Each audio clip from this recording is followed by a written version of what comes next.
Hello India, मैं हूं आपके साथ पूजा मोहन पांडे। बुलेटिन की शुरुआत बड़ी और अहम जानकारी के साथ करेंगे। मिस्र से ये बड़ी खबर सामने आ रही है। मिस्र के दौरे पर हैं प्रधानमंत्री नरेंद्र मोदी और मिस्र के दौरे का आज दूसरा दिन है। मिस्र के पीएम के साथ पीएम मोदी की द्विपक्षीय वार्ता हुई है। बड़ी खबर, अहम जानकारी। शनिवार को पीएम मैटबोली के साथ राउंड टेबल चर्चा। आज राष्ट्रपति अल-सीसी से भी मुलाकात करेंगे पीएम मोदी। मिस्र के ग्रैंड मुफ्ती से भी मुलाकात होगी। तो पीएम मोदी मिस्र के बुद्धिजीवियों के साथ चर्चा करने वाले हैं।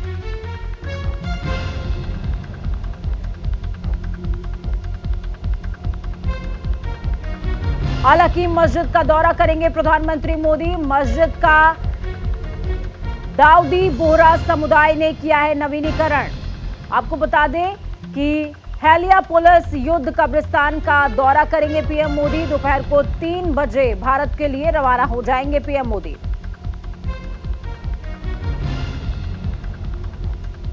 देखिए, तस्वीरें आपको दिखा रहे हैं। मिस्र दौरे की ये तस्वीरें हैं और इस दौरे के दौरान भी मोदी नाम की गूंज और मोदी नाम के साथ साथ हिंदुस्तान की गूंज, हिंदुस्तान का डंका मिस्र में भी बजता हुआ नजर आया। हालांकि ये तस्वीरें बहुत कुछ संदेश देती हैं, क्योंकि प्रधानमंत्री ने पहले ही कहा था कि मिस्र और भारत दोनों के संबंध प्रगाढ़ता के मायने में बहुत खास हैं।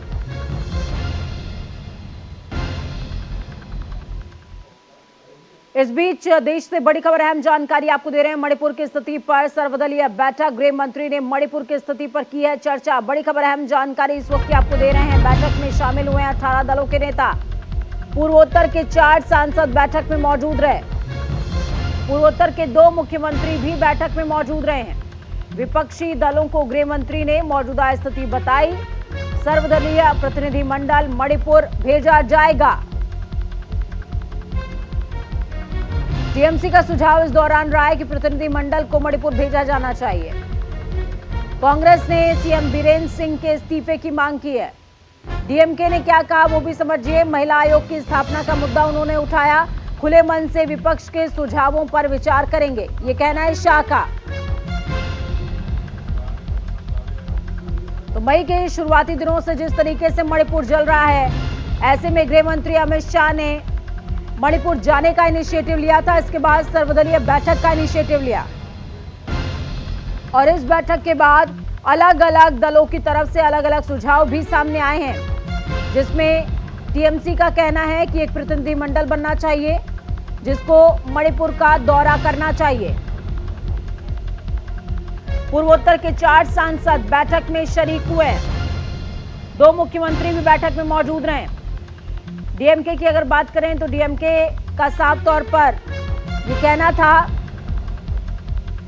कि महिलाओं का मुद्दा सर्वोपरि है, इस मुद्दे पर भी विचार होना चाहिए। कांग्रेस कह रही है कि बीरेंद्र सिंह का इस्तीफा मांगिए। डीएमके ने महिला आयोग की स्थापना का मुद्दा उठाया है। तो ये जो बैठक थी जिसमें 18 दल शामिल हुए हैं, 18 दल के अलग अलग प्रतिनिधि शामिल हुए हैं, इन्होंने अपनी अपनी राय साझा की है।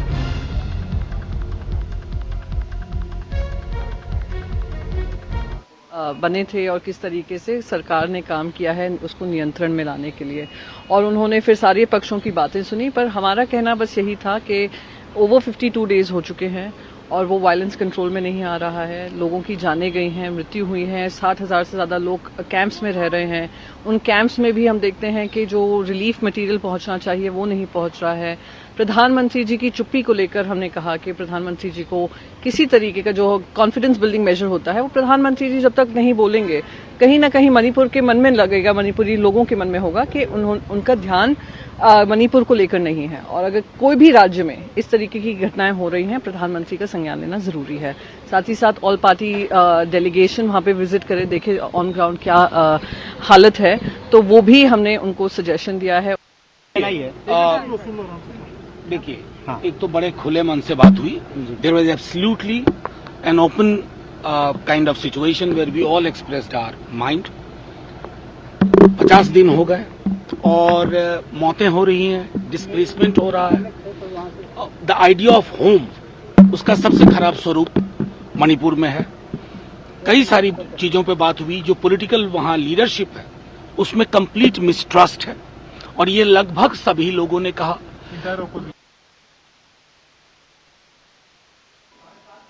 मनोज झा को सुन रहे थे आप। मनोज झा ने सीधे सीधे खरी खरी बोली, और सबसे बड़ी बात उन्होंने ये बात तो स्वीकार करी है कि विपक्षियों को खुले हृदय से सुना गया। इस बीच मणिपुर पर चर्चा के बाद कांग्रेस ने मांग की है कि मणिपुर के सीएम बीरेन्द्र सिंह इस्तीफा दे दें। पीएम मोदी मणिपुर हिंसा पर अपनी चुप्पी तोड़े। आपको बताते चलें कि मणिपुर में 52 दिनों से हिंसा बदस्तूर जारी है, और इसी को कल शनिवार को इसी के चलते ऑल पार्टी मीटिंग हुई थी। मणिपुर को लेकर के कांग्रेस ने अपनी 8 मांगे रखी हैं। पार्टी ने मांग की है कि पीएम इस मुद्दे पर अपनी चुप्पी तोड़े।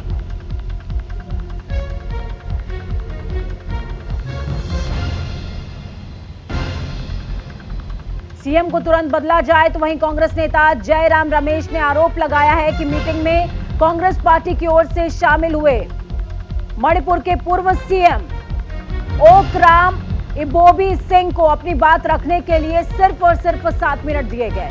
उन्होंने 5 मिनट का समय और मांगा था, लेकिन परमिशन नहीं मिली। राजस्थान के मामले में 29 तारीख को कांग्रेस अध्यक्ष, पूर्व कांग्रेस अध्यक्ष, राजस्थान के मुख्यमंत्री सचिन पायलट जी, राजस्थान के एआईसीसी प्रभारी सुखजिंदर सिंह रंधावा जी मौजूद थे। लंबी बैठक हुई खड़गे जी के घर में, सभी विषयों पर चर्चा की गई। इसके बाद में क्या प्रतिक्रिया होगी मैं उनसे बात करके ही बता सकता हूं। आज मैं आपको कुछ कहने की स्थिति में नहीं हूं। यही कहूंगा कि सभी मामलों पर, सभी विषयों पर बातचीत हुई, खुल पर बातचीत हुई, और पार्टी सर्वोपरि है। हम एकजुट होकर चुनाव लड़ेंगे और ये चुनाव हम जरूर जीतेंगे। एक तरफ झुलसते हुए मणिपुर पर चर्चा हुई है, दूसरी तरफ विकास की सौगात भी बिहार को मिलने वाली है। बड़ी खबर, अहम जानकारी आपको दे रहे हैं। बिहार को वंदे भारत एक्सप्रेस की सौगात मिलने वाली है। 27 जून को पीएम नरेंद्र मोदी हरी झंडी दिखाने वाले हैं। बड़ी खबर, अहम जानकारी आपको दे रहे हैं। पटना और रांची के बाद चलेगी वंदे भारत ट्रेन। वंदे भारत के संचालन के लिए 27 जून ऐतिहासिक दिन साबित होगा। एक साथ 5 वंदे भारत ट्रेनों की रेलवे शुरुआत करने वाला है। 5 नए रूट पर वंदे भारत ट्रेन का परिचालन होगा। पीएम मोदी हरी झंडी दिखाकर 5 ट्रेनों को रवाना करने वाले हैं। सुबह 10:30 बजे वीडियो कॉन्फ्रेंसिंग के जरिए उद्घाटन होगा। पहली बार बिहार को मिलेगी वंदे भारत ट्रेन की सौगात।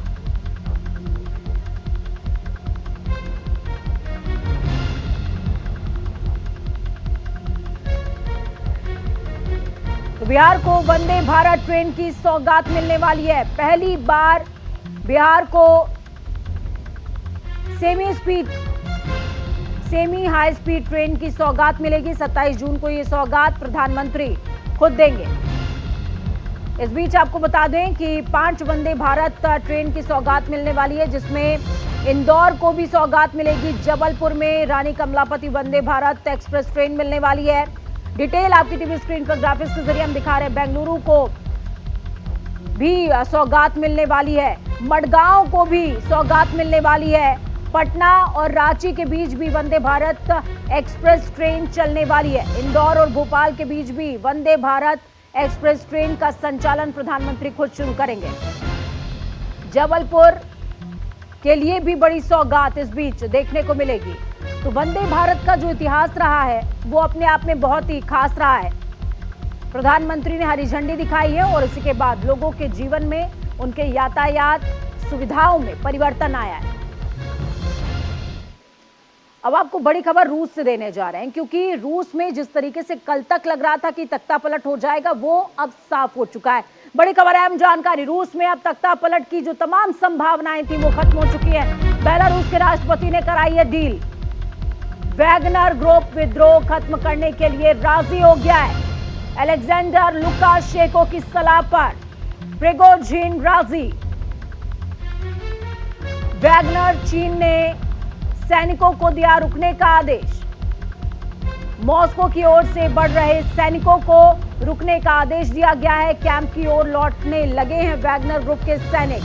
बड़ी खबर, अहम जानकारी आपको दे रहे हैं। आपको बता दें कि अब रूस में विद्रोह का संकट टल चुका है, क्योंकि बेलारूस के राष्ट्रपति अलेक्जेंडर लुकाशेंको ने अपने दोस्त व्लादिमीर पुतिन को बड़ी राहत देते हुए वैगनर ग्रुप के विद्रोह को खत्म करा दिया है। रूसी मीडिया के मुताबिक राष्ट्रपति अलेक्जेंडर लुकाशेंको ने शनिवार को घोषणा की कि उन्होंने वैगनर ग्रुप के चीफ येवगेनी प्रिगोजिन के साथ रूस की डील कराई है।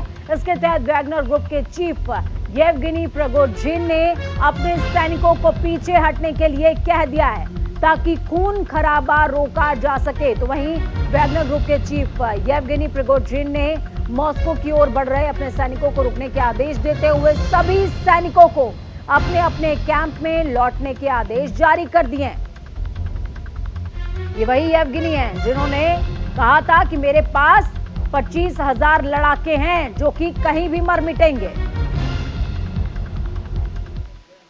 इस बीच बड़ी खबर, अहम जानकारी आपको दे रहे हैं। आगरा से बड़ी खबर, आगरा के दौरे पर रहेंगे रक्षा मंत्री राजनाथ सिंह। बड़ी खबर, अहम जानकारी सामने आ रही है इस वक्त की। आगरा में जनसभा को संबोधित करने वाले हैं रक्षा मंत्री। मोदी सरकार के 9 वर्ष पूरे होने पर जनसभाओं का सिलसिला बदस्तूर जारी। फतेहपुर सीकरी लोकसभा क्षेत्र में जनसभा को संबोधित करेंगे रक्षा मंत्री।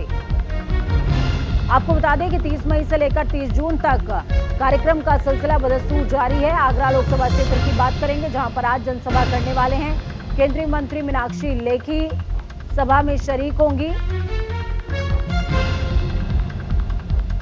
केंद्र की योजनाओं के बारे में रक्षा मंत्री बताएंगे। मोदी सरकार के 9 साल पूरे होने पर भारतीय जनता पार्टी देश भर में जनसभाएं कर रही है। इसी कड़ी में आज रक्षा मंत्री राजनाथ सिंह आगरा में 2 जनसभाओं को संबोधित करने वाले हैं। रक्षा मंत्री यहां मोदी सरकार के 9 साल पूरे होने के उपलक्ष्य में जनसभा को संबोधित करेंगे। रक्षा मंत्री फतेहपुर सीकरी क्षेत्र में कागारौल में जनसभा करेंगे, तो वहीं आगरा में भी रक्षा मंत्री राजनाथ सिंह जनसभा करने वाले हैं। जनसभा की तैयारियां जोरों शोरों से चल रही हैं। आज की इस रैली में उत्तर प्रदेश भारतीय जनता पार्टी के प्रदेश अध्यक्ष भूपेंद्र सिंह चौधरी और केंद्रीय राज्य मंत्री मीनाक्षी लेखी भी हिस्सा लेंगे।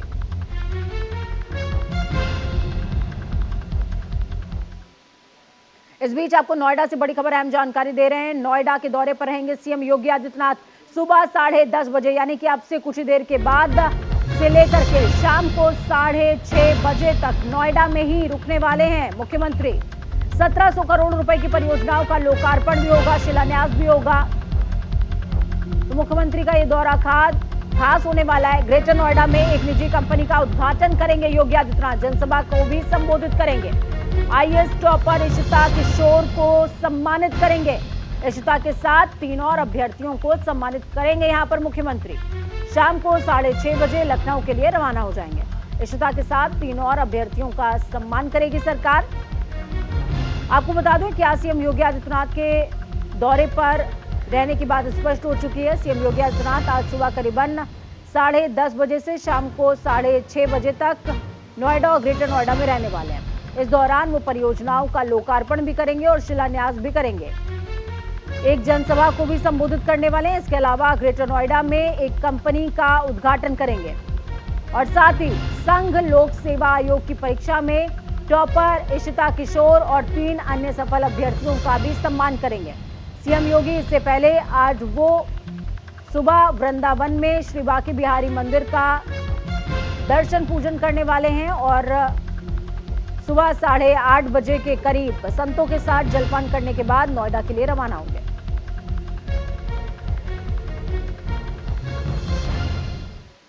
इस बीच बिहार के मोतिहारी से खबर है, जहां पर पिता पुत्र के बीच हो रहे विवाद को सुलझाने गए पड़ोसी पर ईंट से हमला कर दिया गया, जिसके बाद बुजुर्ग पड़ोसी की इलाज के लिए ले जाने के दौरान मौत हो गई है। मृतक बुजुर्ग रिटायर्ड आर्मी का जवान बताया जा रहा है।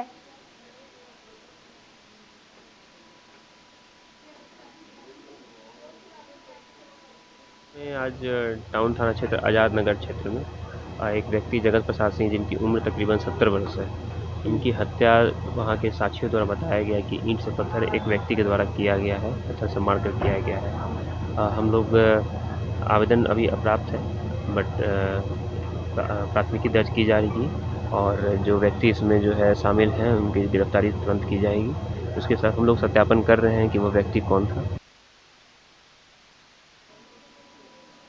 इस बीच खबर बिहार के सीतामढ़ी से सामने आ रही है, जहां पर बिहार पुलिस को बड़ी कामयाबी मिली।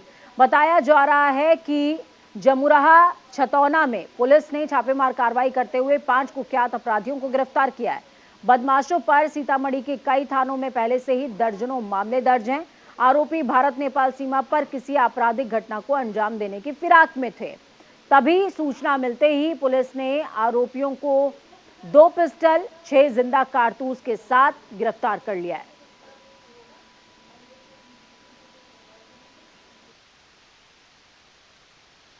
कन्हौली थाना क्षेत्र के छतौना आम के बगीचा में कुछ अपराधकर्मी रात्रि वक्त किसी घटना को अंजाम देने के लिए जुटे हुए हैं। उसी में एसडीपीओ सदर के नेतृत्व में एक टीम की गठन की गई थी, जिसमें कन्हौली थानाध्यक्ष, वहाँ के महिला सिपाही और अन्य पुलिस पदाधिकारी लोग थे। उनके द्वारा छापेमारी की गई। छापेमारी के क्रम में 5 अपराधकर्मी गिरफ्तार किए गए। साहब कुमार, रोहित कुमार, रविभूषण कुमार, अमित सिंह एवं लालू राम। इनके पास से 2 देसी कट्टा, चाकू, मोबाइल, 6 राउंड गोली बरामद किया गया है। ये लोग पूर्व में भी हत्या जैसे जघन्य कांडों में वांछित अभियुक्त रहे हैं। वक्त यहाँ पर छोटे से ब्रेक का। ब्रेक के उस पार मेरे साथ देखिए 10 मिनट के अंदर इंडिया की तमाम खबरें।